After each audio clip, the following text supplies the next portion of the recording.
start recording this.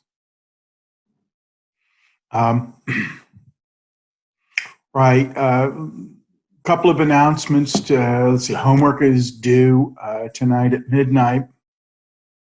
Let me know if there's some problems by email. I'll check my email a little bit later today. You can turn it in late, but there will be like a penalty for turning it in late, and it has to be by prior approval too. What else did I want to say? There's no office hour today. So instead, office hours have been moved to, what is it? I think 10:30 on Friday and 10:30 on Monday. So let's get into it. So Tuesday, I just posted the lecture notes for Tuesday, so there should be an announcement about that. And in Tuesday's lecture, we introduced distributed architectures. Here are the three main categories: pipeline, client server, and peer-to-peer. The peer-to-peer architectures are very closely related to our agent-based architecture. In our agent-based architecture, we had a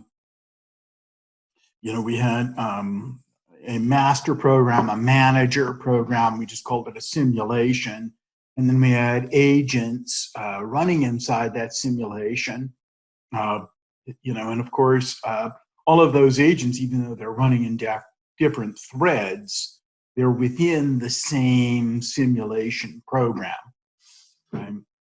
Imagine now that you had simulations running on different computers on the internet, and the agents within those simulations could not only interact with each other, they could interact with agents on different computers, running in simulations in different computers. So the manager of the simulation would have to provide some kind of communication service that would allow that sort of communication. But that architecture, that is like a kind of a reference architecture for peer-to-peer interactions. Quick review of client server. So here we're seeing we can have multiple clients connected to a server. The clients are sending queries or requests to the server, and the server is sending responses back to them. We looked at some common ones like web servers, database servers, application servers, clients like web browsers, database browsers, telnet clients, and so forth. Protocols for communication between client and server, so patterns. You can think of a protocol as a kind of interaction pattern, or a rules about an interaction pattern. And then we also talked about stateful versus stateless interactions, protocols. Stateful is more like a conversational protocol where there's like a back and forth between client and server, whereas stateless is just like a one-shot deal. You send a request, the reply comes back, and now we're done. If you send a follow-up request, well, it's not a follow-up request to the server because the server's forgotten all about you. Here we see a stateful interaction between a client and server where, there's questions and answers going back and forth for a while. Okay. Now, I know you're all busy, working on finishing up, putting the finishing touches on SimStation. So you're probably not going to be in the mood to hear about your next project. But time waits for no one. So we need to chat about that today. And I don't know, it's not scheduled to be your last project, but we'll have to see how everything goes. Maybe the last project is just something that we'll do together.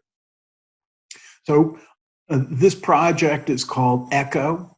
Echo is a framework, so we've got several frameworks going. We've got MVC framework, we've got the SimStation framework, which is an extension of MVC, and now the Echo framework. I like frameworks because frameworks show the bare bones of the pattern, of the architecture, and they show it in Java. It's actually implemented. So rather than me just drawing diagrams and writing notes and lecturing, which I'm doing, we also take this one step further where we actually describe the architecture in working code itself. So I think that's pretty cool.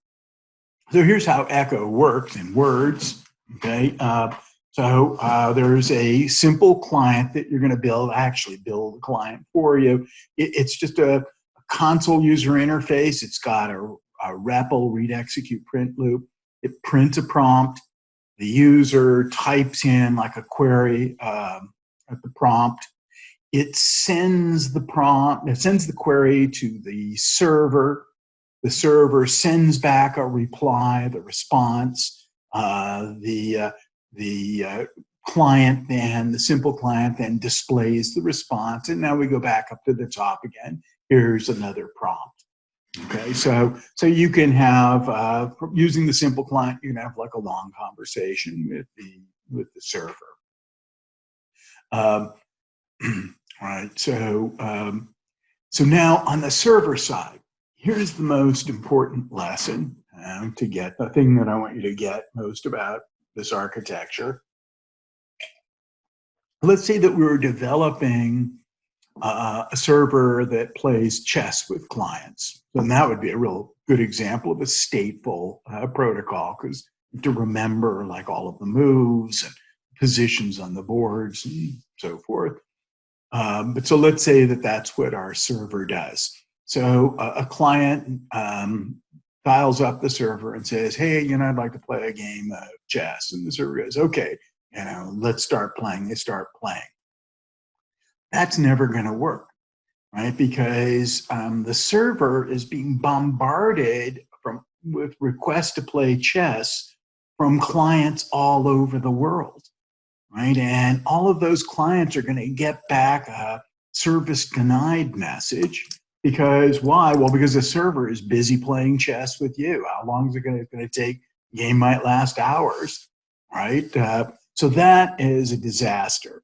So instead, what the Echo server does is he creates a thread, and in that thread, he's running what we're going to call a request handler. And he tells the request handler, hey, play chess with this client here. I've got to go back and start listening for other clients. So on the server side, in other words, we're using, again, that master-slave design pattern. The server is the master. Okay, the slaves are the request handlers, the chess players. So the master, the server, creates like a chess playing slave and has that slave, play chess with the client. And so at any given moment, there might be like 1,000 clients playing chess with 1,000 chess playing slaves. Okay, and on top of that, the server listening for more incoming requests to play chess. So it's on the server side, we're using master slave, the exact same pattern that SimStation uses. I mean, if I was smarter, I would have probably figured out some way to build this as another example. In other words, build this using the SimStation framework. But I thought, all right, that's pushing it a little bit.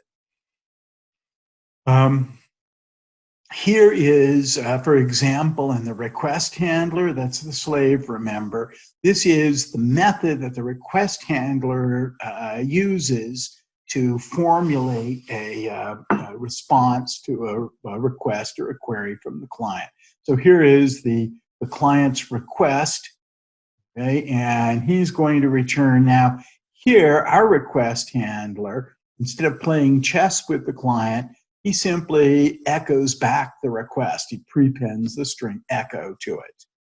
Now, you might be disappointed, saying, "Oh, well, that's not a very interesting. That's not a very interesting service. We wanted to play chess, not just spit back what we got." But not to despair, because what we're going to do is the same thing that we did in SimStation. In SimStation, when we subclass the agents and we override the update method. Here, we're going to subclass the request handlers, and we're going to override the response method with, instead of just echoing back, we can, do something grand, like, play chess or something like that. Here is a sequence diagram. So if you're not seeing the sequence diagram, you should refresh your page here, because I just made like some recent updates to this page. So you might need to refresh it if you're not seeing this. If you are seeing it, refresh it anyway. So here is a sequence diagram. So we've seen these before. Simple client, server, and request handler are objects. And the lines dangling down, the dashed line, you can just sort of, here you can see the dashed line, that's called the lifeline. And time is flowing downwards. I love these diagrams because they show us not structure. Class diagrams show us structure. Sequence diagrams show us dynamics. More specifically, they show us interaction dynamics. You might notice that simple client looks like it has something behind it, and request handler looks like it has something behind it. So there I check the box in multi-instance. These are what are called multi-instance objects. So it's meant I'm using it here to convey that there are many simple clients and many request handlers. Okay, but they're all following the same basic protocol. Also, this big, thick black line here.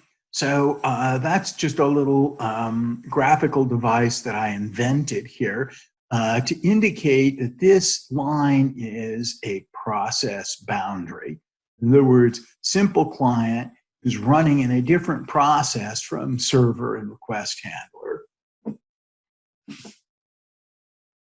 Let's review some terminology from, I don't know, CS149. I know most of you haven't had CS149, but you should know this basic ideas.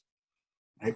Usually when people say the word program, they're talking about a file containing code in it, like .java file or something like that, or maybe multiple files containing code. Okay. When we launch a program, we say, okay, I want to execute Microsoft Word or something like that. The operating system creates a process and runs the program in that process. So a program is a file with code in it. Process is that program running, is a running program.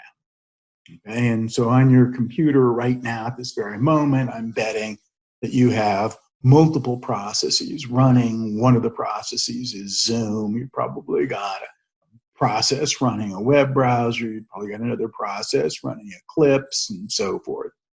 Okay, so those are all processes. So here, this is a process boundary. So these are running in different processes. Now, also, these processes could be running on different computers as long as the computers are connected to the internet, and the server needs its own IP address. The computer that the server is running on needs to have an IP address. Next, this is called a found message. It's coming from a user. The user is calling REPL. REPL is the read, execute, print loop inside of the client. And over here, some user is invoked listen. So the server is listening for these requests. Here, this client is sending a message over here requesting a connection. And the server creates a request handler. And now, here come these messages. The client sends hello, but it doesn't go to the server. It goes to the request handler. And here he sends back, he replies with echo hello. Here's another message. Oh, I should have said send bye-bye. And then here we have echo bye-bye coming back. And then here we have quit. And that destroys the request handler. The request handler dies at that point. It no longer is needed. Okay, so that's the interaction. Simplified. Here is the class diagram. So this is the static design. We just saw the dynamics. This is the statics of it, the structure of it. So I've got this class correspondent, which I'm going to give to you. A correspondent has got in it all of the machinery that's needed to talk to another correspondent. It's got send and receive methods, okay? So I can send a request. Who am I sending it to? Some other correspondent. And here receive blocks until I receive something from a correspondent, and whatever that was, I return it. And here we're assuming that the messages that are going to go back and forth are strings. Later on, we're going to change that so they can be arbitrary objects. We see here that the simple client is a correspondent and the request handler is a correspondent. The simple client will send a request to the request handler. The request handler will formulate a response, and he will then call send to send it back to the simple client. Simple client calls receive. Let me start over again. Simple client calls send to send a request to the request handler. The request handler calls receive the message, and receive blocks until the message arrives. He then calls response to formulate a response. He then calls send to send the response back to the simple client. Simple client calls receive to receive the response. Okay. Request handler here, it also implements the runnable interface, because remember, he's a thread. He's an active object. I should have used the active object notation. I forgot about that. Okay. Down here, we have math handler. Math handler extends request handler by overriding. You just have to override the response method. Okay. And he overrides that so that instead of just echoing back, he interprets the request as something like 2 plus 3. And then he figures out, okay, well, 2 plus 3 is 5. So he sends 5 back as a string. So he's able to basically solve, basically function as a calculator, sort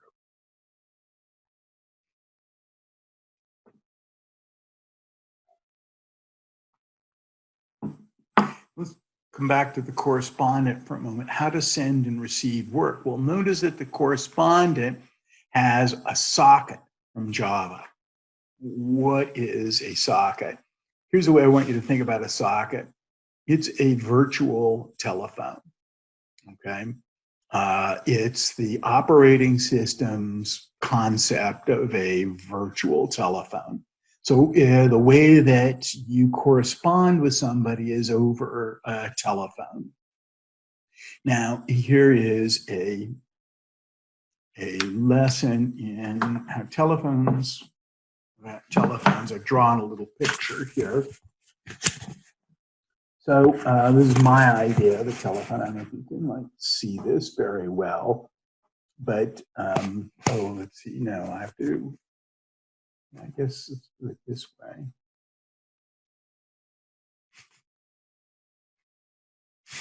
Okay. Why am I not the speaker?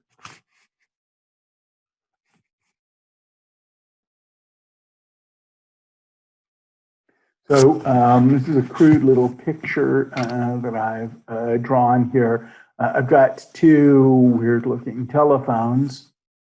Okay, a telephone has 2 parts to it. It has a transmitter and a receiver. Okay, and if I call you up, then the transmitter of my phone sends messages to the receiver of your phone. When you talk to me, the transmitter of your phone sends messages to the receiver of mine.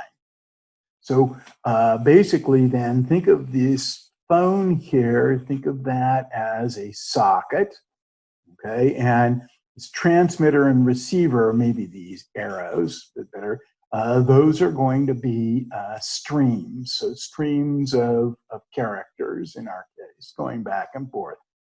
Streams of messages going back and forth.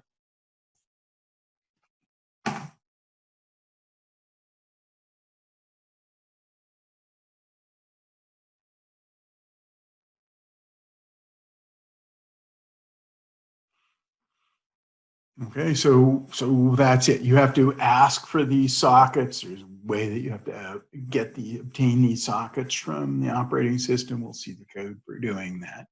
But everything up here, I mean, that's the framework. We're part of the framework. We're still missing the server part, but we'll get to that in a minute. Math handler would be the customization. So let's say that, okay, you're going to use the Echo framework. You're going to customize this framework to provide some kind of calculator service. What do you have to do?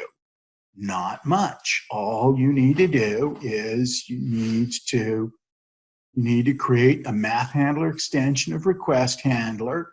You need to override response so that it's, and that's going to be now complicated because you'll have to parse the request.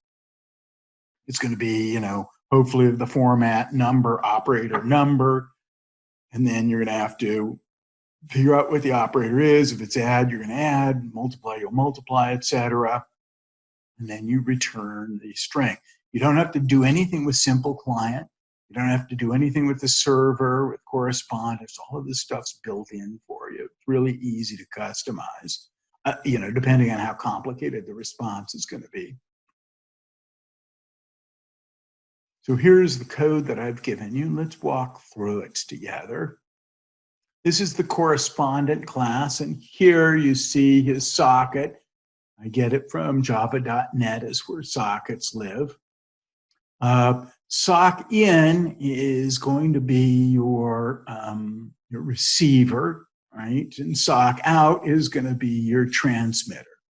Okay, so the client sock out will be connected to the sock in of the request handler, and request handler sock out will be connected to the sock in of the client.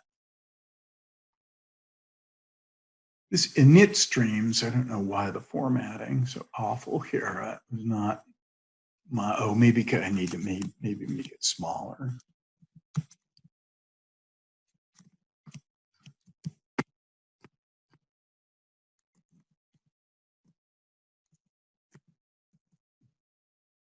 So sock.getInput stream, so that's the receiver of the socket, okay? And getInput stream is very crude. It's a byte stream, basically.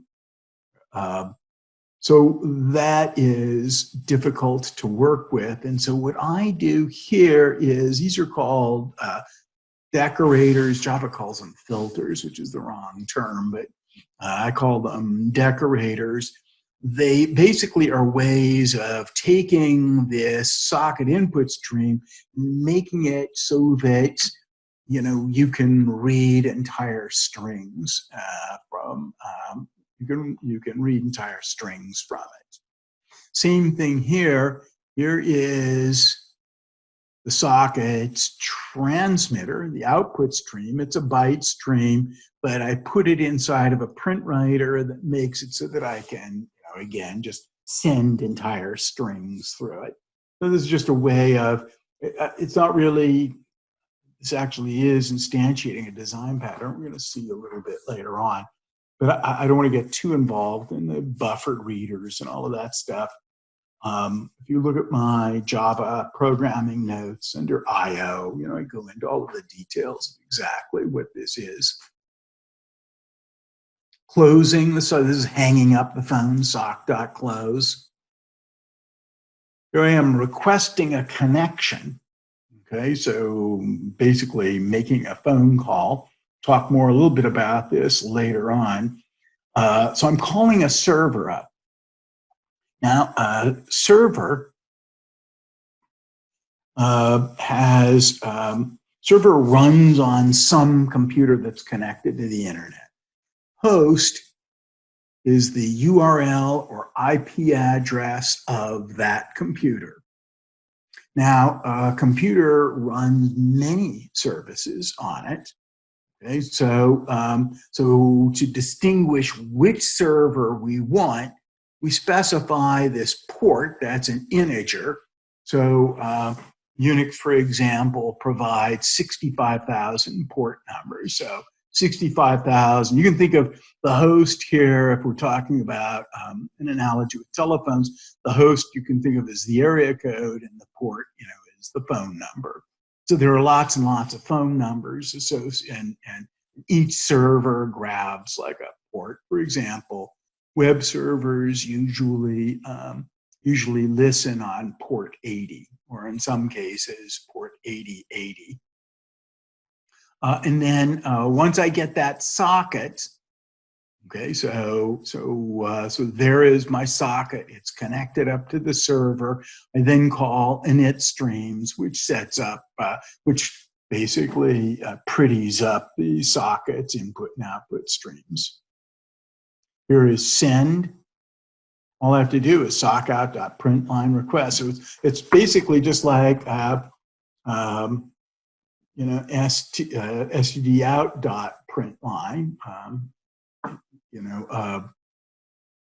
Except instead of standard output, it's going to the output stream associated with this socket. Here's receive, sockin.readline. So again, this read line allows me to read not just a byte at a time, but like an entire string as a string, treated as a string. And here's this message, which I then return, and that's the end. Okay, so it's actually pretty easy. All you need to know here is close. Don't forget to hang up when you're done. Request a connection at the beginning. So you're going to need to know the host and the port number for that. Send a message and receive a message. By the way, this blocks, read line blocks. Read line always blocks, like if you're doing standard input, which is the keyboard. And it doesn't return anything until somebody hits the enter key. So here, this doesn't return anything until a message actually is received. Let's take a look at simple clients. So here, I've got standard input and standard output. So standard output is just going to be the console window. Standard input will be the keyboard. Standard error is also the console window. I have a little debug flag that I use here. Okay. And then, when you construct a simple client, you tell them, here's the details about the server that the client's connected to. I request a connection to that server. And then I do the same thing here, but using system.out, system.error, system.in. I make these things a little bit fancier, a little bit easier to use. And then here's my REPL. Now my REPL is just this perpetual loop. While true, I'm going to print a prompt. I'm going to flush things out. So for some reason, I needed to do this here because otherwise the prompt came up after the user typed in whatever he was going to type in. I'm not sure why. And then I'm ready. I'm going to do a standard in.readline. So this is standard input. Standard input is the keyboard. I'm waiting for the user to type in a line, which will be terminated when the user hits the enter key. If the message was null, I do continue, which means go print the prompt again. That might happen, I think, for example, if the string was empty. If the message was quit, then I execute break. Break breaks us out of the while loop. We come down here, I'm going to send quit to the request handler, tell him to shut down. And then I'm going to say bye. And maybe should have called close there as well. I guess, how does that get closed? How do I hang up here? I'm not sure. So otherwise, I have a debug flag here, which you can turn off, where I'm going to just print out that I'm sending this message. And here I'm calling send, which I inherited from correspondent, sending the message. And now here I'm calling receive, the inherited receive method, which blocks until I get a response from the request handler on the server side. And I'll print out what it was that I got. And then we go back through all over again. Here's main. Okay, so main, the port that's my default port that I've grabbed off here is port 5555. Like I said, there's about 35,000 ports. You want to choose like a port number that's fairly large, because the lower port numbers, are like the first several, maybe say the first 1,000 of them, are all like grabbed up by important servers and so forth. So I chose a nice big default port number. And now here, I don't have like a spare computer with an IP address, and my host is localhost. Localhost is used for to mean this same computer. So the server is also running on this computer, but in a different process. Localhost, the IP address for that is just 0.0.0.0. If you wanted to connect to a different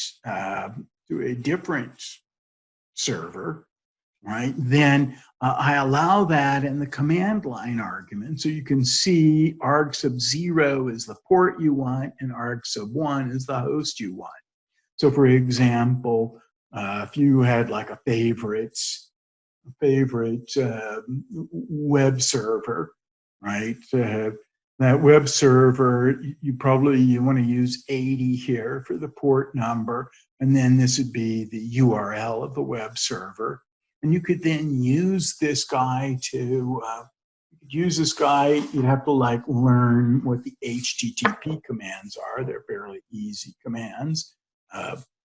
Get, put, and read or something like that. I forget what they are, but you could use this to download web pages. Of course, you'd just be getting like a bunch of HTML. You'd have to figure out what to do with that. So I do allow you to specify a different host and a different port. And now I'm ready to create the client for you. And then here I'm firing up the read, execute, print loop of the client. That's all there is. Finally, the request handler. So the request handler lives on the server side. It's an agent or a slave. So here it extends correspondence, so it has the ability to interact with clients, and it implements the runnable interface. It's a thread. Okay. Here is run, so I have to have run in order for runnable. So this is what the thread is going to be executing. Okay, so while true, it's an infinite loop. And here I've commented out again. I apologize for the formatting. For some reason, when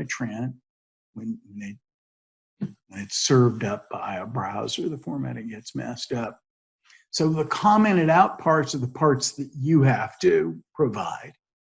Okay, so I have to receive the request from the client. So I think there's a receive method that you inherit for that.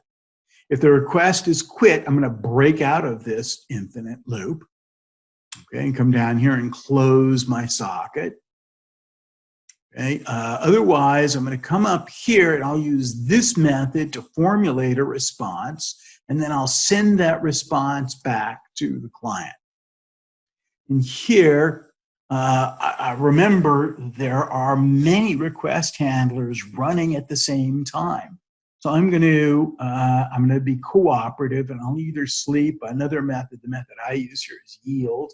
It's another thread method, which basically I'm going to give up the processor for a while, let some other request handler maybe take a turn with it. Okay, and since this is a while true loop, this is going to be stateful, right? We can have like a long conversation until the client gets sick of me and types in quit. So you need to just replace these commented out parts here in order to get this to run. And it's not too much code, just 1 or 2 lines of code for each comment. Okay, questions?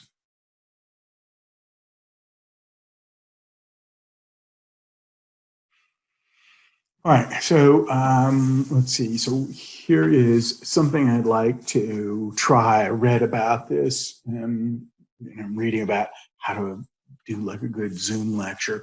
What I'd like to do is I'd like to take a short, like 2 or 3 minute break, just give you time to wrap your brain around all of this stuff.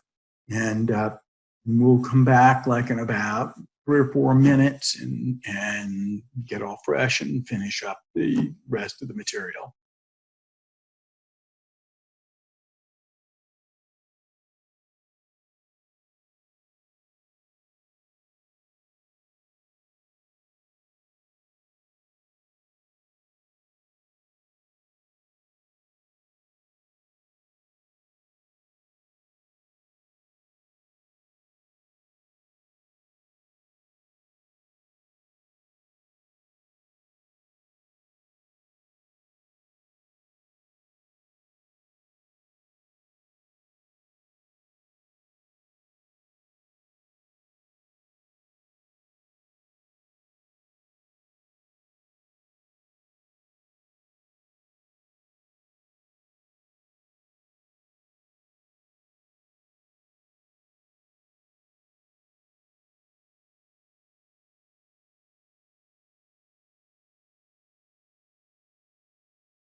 Okay. So if you're off in the kitchen or something, come running back. Let's start up again. You can give me feedback if you think, a break like that is, don't give it to me now, but later. If you think break like that is helpful, or if there's anything else I can do that would make, this experience less excruciating. Um, so let's see, I need to share. Let's go back to this guy again. So we've just gone over the framework here, or most of the framework. Correspondent class, all of the machinery for sending and receiving messages over the internet. Socket, by the way, is socket is something that's specified at the networking layer of the internet protocol, which is a low layer. This is below the application layer of for the internet. So all of the applications that you know and love, including Zoom, are all built on top of sockets. Okay? Nothing works on the internet except, except by using these sockets. So it's a very stable technology. It feels a little weird to be using them at first, but just think of them as like a bundle of an input stream and an output stream, and like a telephone, a virtual telephone, and and you'll be fine. And we've done simple client. I've given you the code for this. I've given you the code for correspondent, most of the code for request handler. So you'll start a project in Eclipse, Echo, we'll call it, and I'll show you mine in a second. And you'll add these three classes to it. I've given you the code down here, and you'll go in and just fix up request handler a little bit. The only other thing that you're going to need here is the server itself.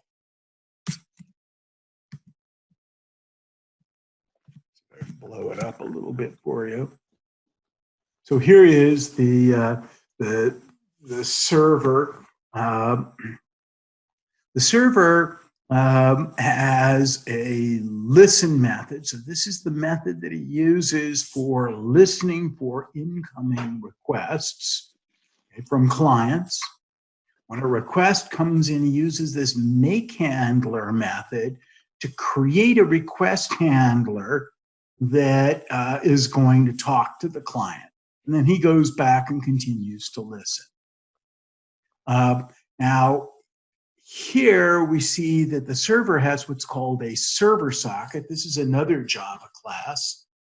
Right now, if we think of a socket as a phone, then a server socket should be thought of as a switchboard. Okay, so the thing about it here is like a little analogy.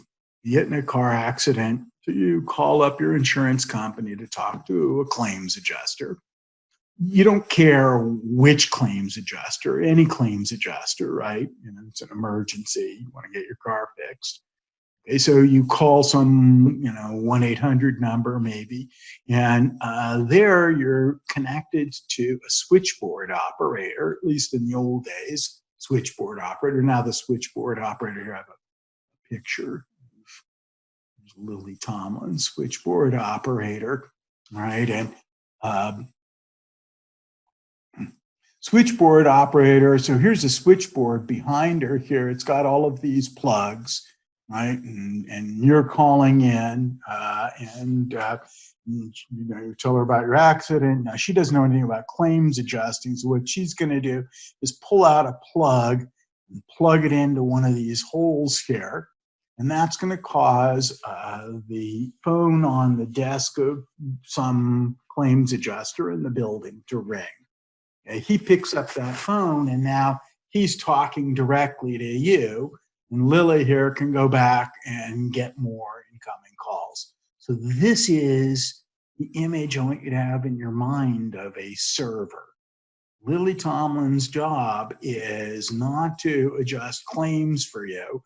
Her job is to connect you with a claims adjuster as quickly as possible You know, these things have little lights on them showing that, you know, phone calls that are coming in. And you know, and there's like, you know, there are switches, you know, and networking technology too that are sort of the modern day equivalent of this. Uh, the server socket has a host. That's the IP address or the URL of the computer that the server is running on. And the port is, you can think of that as the area code maybe, and the port is the phone number. Like I say, there's 65,000 of these ports. And so when you start up your server, you grab one of them and say, this is the port that I'm going to be listening on. And that's going to have to, all of the clients are going to need to know that port number. And server socket has accept, and accept basically is blocks. It blocks the process, puts you in a suspended state until an incoming request comes in. And this creates a socket, it creates a telephone connected to that request and returns that.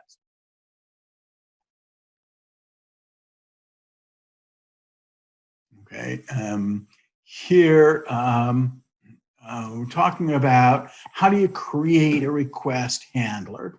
So right now, there's only one kind of request handler. There's the basic request handler, which does this echoing, this annoying echoing thing.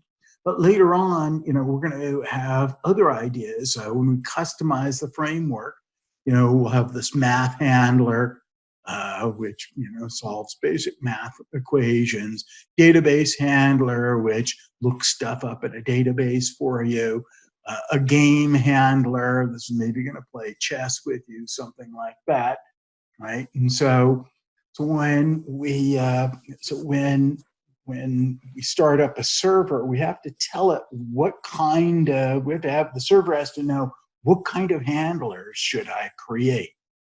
And there are a couple of different strategies. This isn't strategy as in strategy design pattern, just ideas of how to do that. One way we could do it is we could subclass the server. So here's the mass server, game server, database server, and we override make handler. So this guy makes game servers, this guy makes database servers, this guy makes math servers.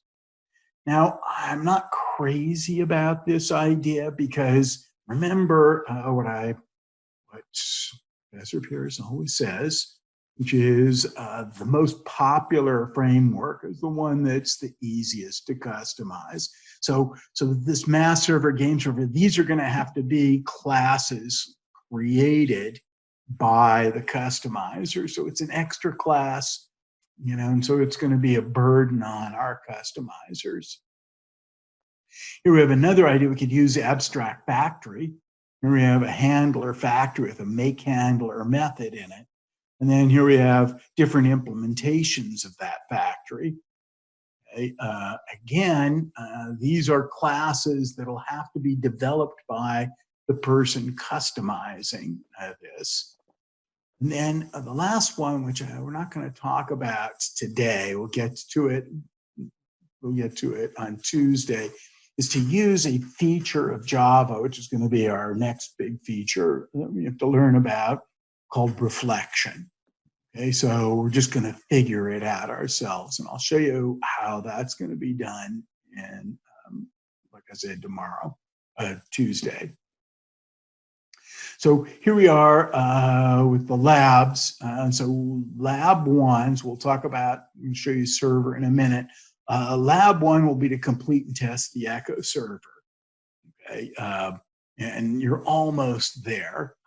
And then there are more labs where we're like enhancing it. There's a math handler and blah, blah, blah. So there's a lot of work to be done here. But right now, what we'd like to do is maybe like as soon as you turn in your SimStation to try to get this lab one completed.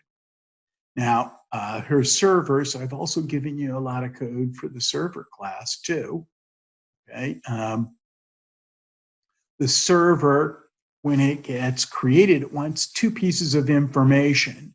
Okay, what's my port? Okay? And here, what kind of handler should I be making? Okay, so here I initialize my port, my socket, which is up here. My socket, that's the server socket. So that's the switchboard that we're creating. Okay, and then the handler type is going to be the kind of handlers that we create. More about that later. And here is listen, and unfortunately listen has a bunch of missing code. So listen is a perpetual loop. Okay, you're going to accept a connection from a client, and that'll be something like mysocket.accept. Okay, so we've got a connection, and that blocks until there's an actual request coming in. You'll make a handler, you're making a slave to talk to this client, and then you create a thread and start the handler up in that thread, and you go back to listening again.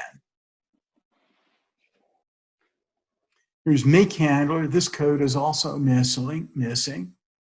Okay, so you're going to create a new instance of the handler type. You're going to give him the socket. The socket S is connected to the client, and then you return the handler. And then the listen is going to start that handler up in its own thread of control. Very similar to how simulation starts agents. How the master creates and starts up slaves. And then here's main. Main assumes that the port I've hardwired in here, a port number of 5555.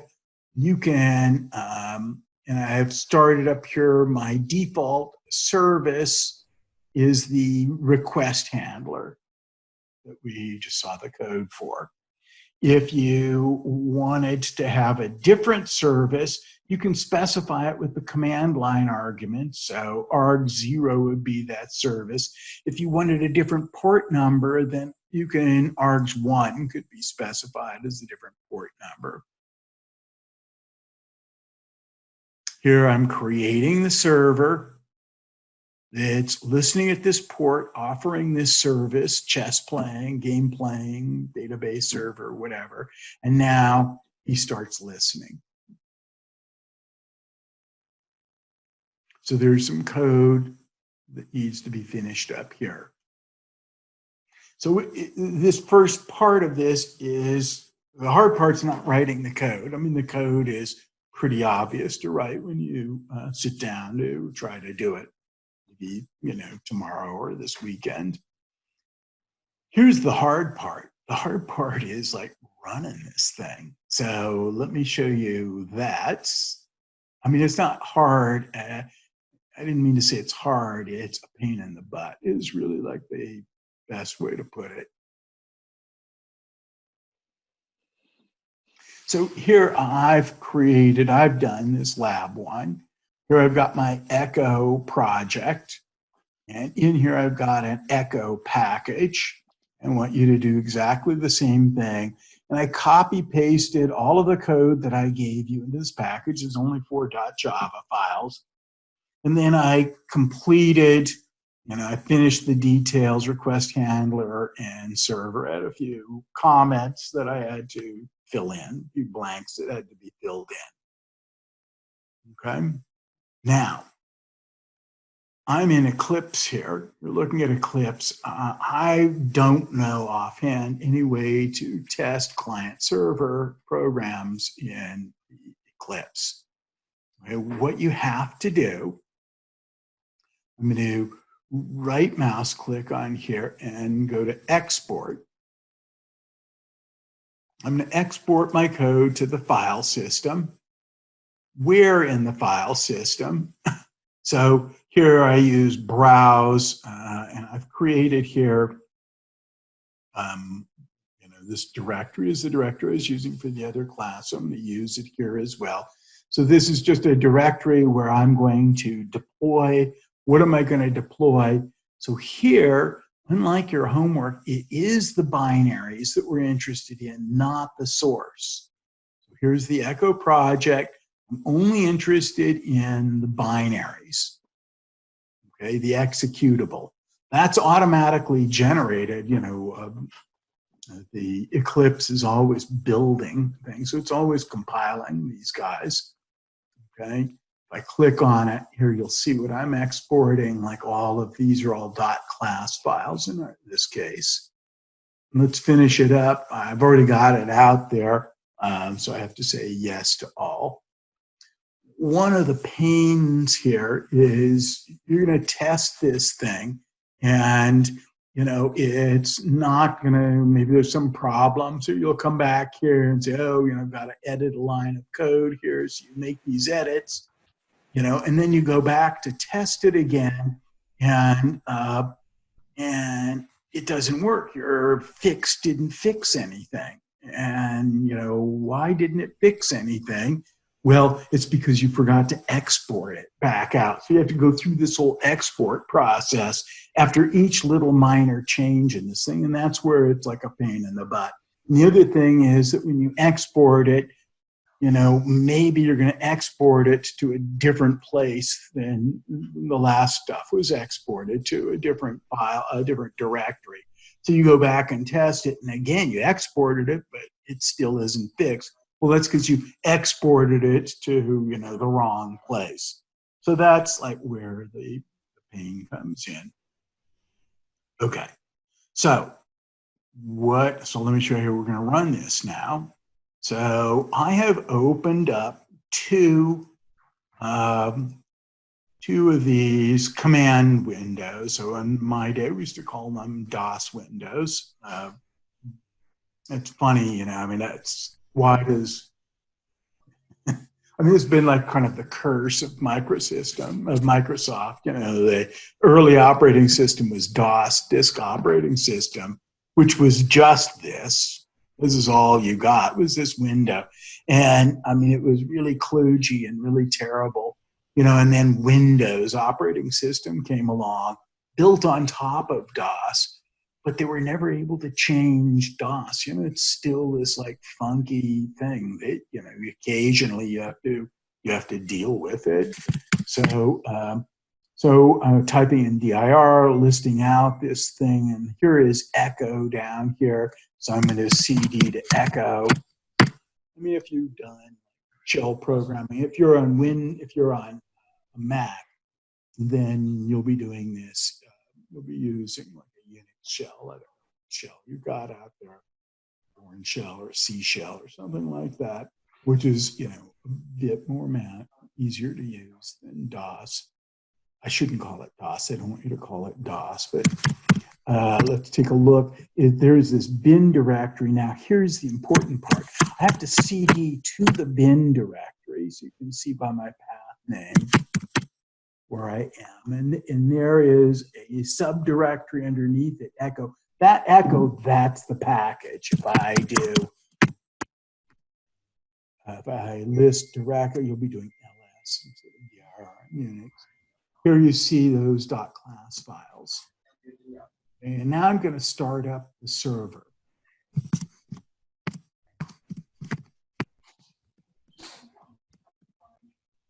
So Java is a command that hopefully you're going to have on you're running.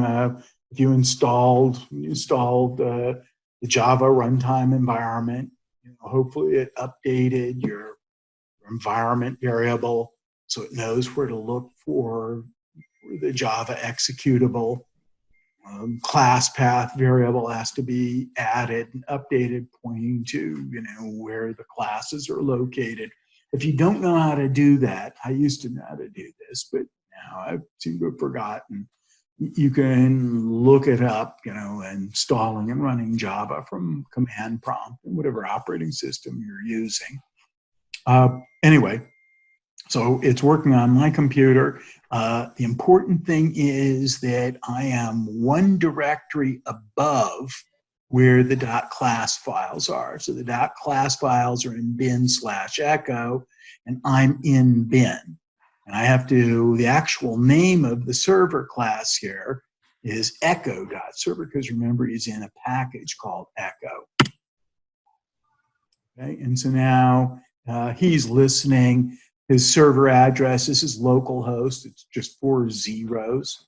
And he's listening at port 5555. I could have specified and he's using the request handler that just echoes back. That's the default there. Okay. Now I'm going to come over here. Here is a brand new one of these command prompt windows. Okay. And this is the exact same directory I was in the other window. And you see the simple client there. So I'm going to start him up.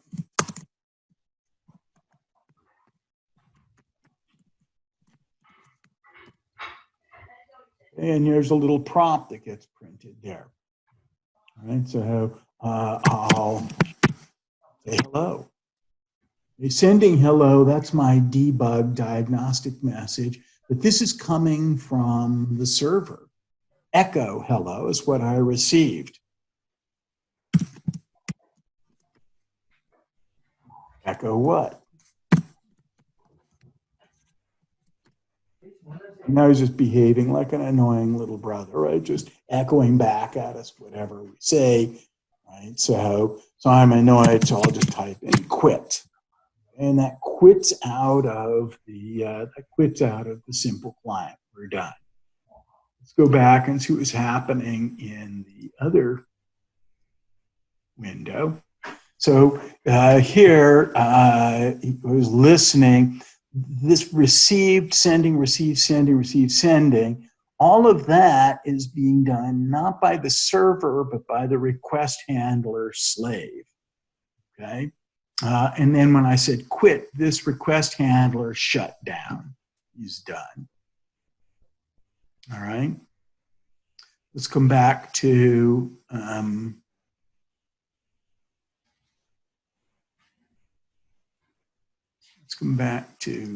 which window? This window. And let's start the client up again.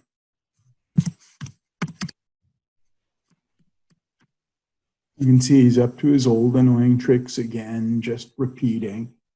And now I have got somewhere, here's a brand new command prompt window. I've got 3 command prompt windows running right now on my desktop.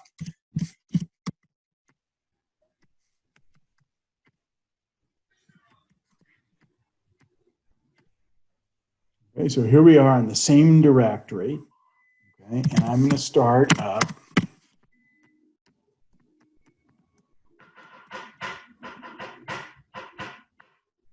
Oops.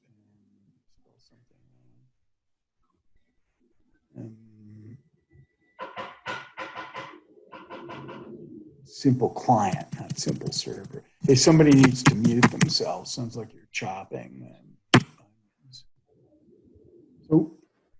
So right now, let's type in some math equations. And it's not really doing anything, it's just echoing them back to me. Let's go to the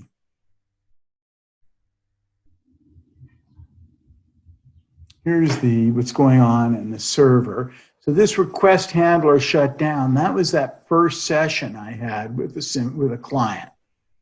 And then he goes back to listening. And now that client comes back and he starts sending A, B, C, D, E, F, and so forth. And then here is the second client. So the second client was sending these mathematical things, which wasn't solving or anything, but you see him echoing that back. So the picture right now is that I've got 2 clients, one sending letters, A, B, C, the other one sending numbers, 1, 2, 3. And they're sending it to the same server, but at this moment in time, the server has 2 slaves running. He's got slave, and both of them are request handler slaves. And like as we know, the default behavior of the request handler is just to simply echo back whatever command was received. Okay, so this is where it would be great. Now let's see. Yeah, I don't know if you can quite get to this point yet until we learn a little bit about how my server uses reflection to create this slave. So in this strategy 3 reflection, we'll talk about this on Tuesday, and I'll show you how we when we basically make it real simple, create these slave threads without any additional work on the part of the customizer. Okay. So, questions. Make sure that Java is installed, that you can run it from a DOS window. Is request handler equivalent to a controller in MVC? That's a greght question. That's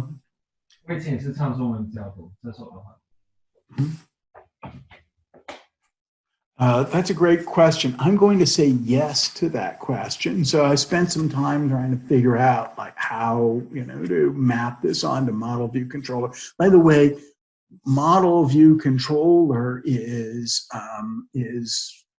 the pattern that get used in all client server applications. So the request, so somewhere behind the scenes, there's like a model, and the request handler is accessing that model in order to send responses back to the client. So I think that that's good. Think about request handler as a controller. Can you post a recording to Canvas or sent over email?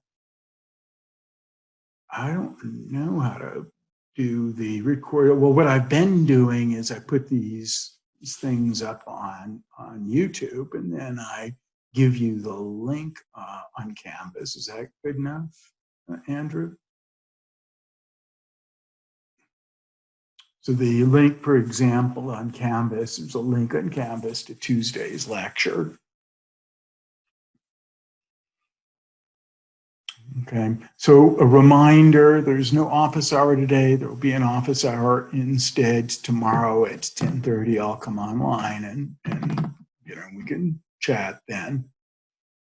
Anything else? Okay, I'm going to end the meeting then. Send me emails if you're having problems or questions.